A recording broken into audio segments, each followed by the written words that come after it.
మెదక్ జిల్లా రామాయంపేట మున్సిపాలిటీలో మెదక్ ఎమ్మెల్యే మైనంపల్లి రోహిత్ రావు పర్యటించారు. స్థానిక ఫంక్షన్ హాల్లో ఏర్పాటు చేసిన సమావేశంలో మున్సిపాలిటీకి చెందిన సుమారు 450 మంది బీఆర్ఎస్, బీజేపీ కార్యకర్తలు కాంగ్రెస్ పార్టీలోకి చేరారు. వారికి ఎమ్మెల్యే పార్టీ కండువా కప్పి పార్టీలోకి ఘనంగా ఆహ్వానించారు.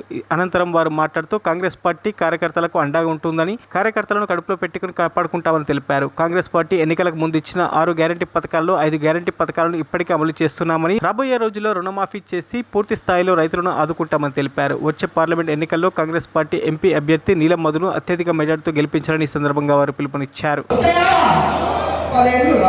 కాబట్టి ఒకటే చెప్తా ఉన్నా, మీ ప్రతి కష్టం, మీ ప్రతి సమస్యలో పాల్పంచుకొని అన్ని సమస్యలు, అన్ని కష్టాలు కూడా తీర్చే బాధ్యత నాది అని చెప్పి తెలియజేసుకుంటా ఉన్నా.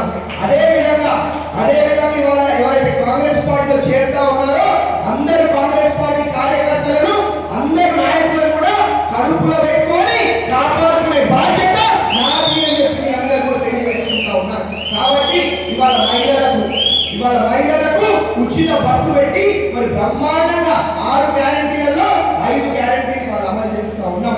10 లక్షల ఆరోగ్యశ్రీ కానివ్వండి, 500కే గ్యాస్ సిలిండర్ కానివ్వండి, మరి మా మహిళా సోదరుల వద్ద బస్సు కానివ్వండి, ఇవన్నీ కూడా ఫ్రీ కరెంట్ కానివ్వండి, ఇవన్నీ కూడా మరి మనం గెలిచిన 3 నెలల్లోనే అమలు చేస్తూ ఉన్నాం. కనీసం మెదక్లో ఉన్న చౌరస్తాలను కూడా ఈ రోజులు అభివృద్ధి చేయలేదు.